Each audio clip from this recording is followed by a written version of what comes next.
Bonjour Benoît, moi c'est Grégoire de Paris et j'aimerais savoir quels sont tes secrets pour faire une génoise bien gonflée et moelleuse. Bonjour Grégoire, bonjour à tous. Pour réaliser une génoise bien gonflée, il y a plusieurs règles à respecter. La première règle, bien blanchir les œufs avec le sucre au bain-marie. On va faire un mélange à chaud, c'est-à-dire qu'on va mettre les œufs dans un saladier. On y ajoute le sucre semoule. J'ai une casserole avec de l'eau sur feu doux, donc on va faire un bain-marie. On met les œufs à l'intérieur et on va fouetter pour blanchir ce mélange. Alors là, avec un fouet électrique, éventuellement chez vous, vous pouvez le faire à la main. Et dans la casserole, je vais mettre à fondre le beurre.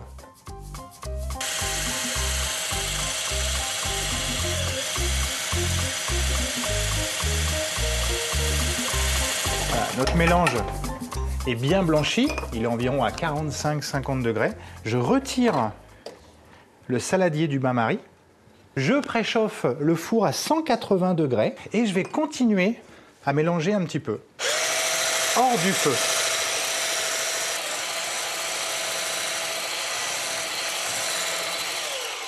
Les œufs sont bien blanchis et refroidis. Il ne faut pas que le mélange soit chaud. On va préparer le moule. Alors un moule à génoise traditionnel que l'on va beurrer et fariner légèrement.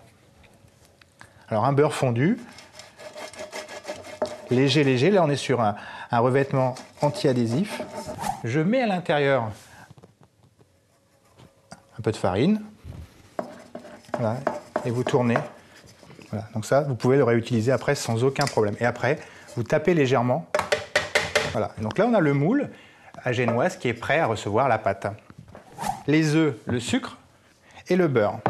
Donc je mets un peu d'œuf dans les beurres. Donc vous avez vu la texture ?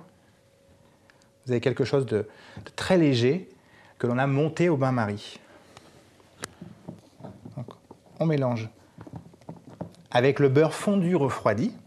Et l'autre partie, on va ajouter la farine. Donc farine, une farine traditionnelle, type 45, que l'on va tamiser.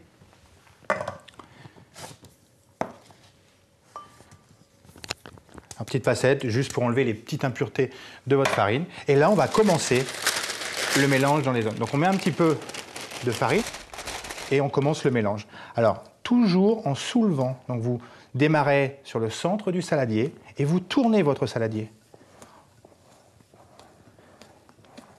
Voilà, délicatement. Ne faites pas le mélange au fouet surtout. La dernière partie de la farine.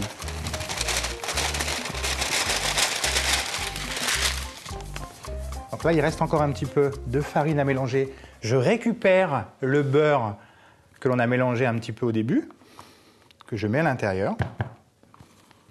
Voilà, et je termine le mélange. Donc maintenant, opération suivante, on va mettre la pâte dans le moule. Donc là, c'est assez facile.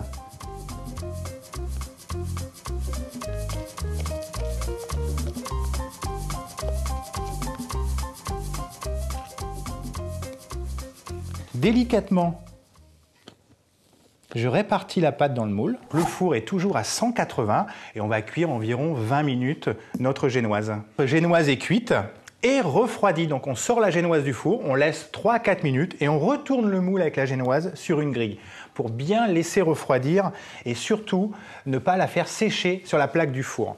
Et après, on peut l'utiliser. Donc là, j'ai un petit verre avec de l'ananas, des petits croûtons de génoise avec un tapioca au lait de coco. Là, j'ai une génoise à la pistache et à la vanille. Donc la pâte à génoise que l'on parfume avec de la pâte de pistache et une génoise que l'on parfume avec des gousses de vanille et intercalée avec un chocolat blanc à la pistache.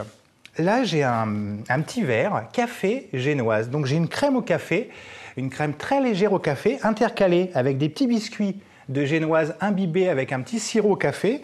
Et l'astuce, c'est qu'au dernier moment, pour le service, vous rajoutez une petite glace café légèrement fondue et dessus, vous mettez un café bouillant, comme ceci.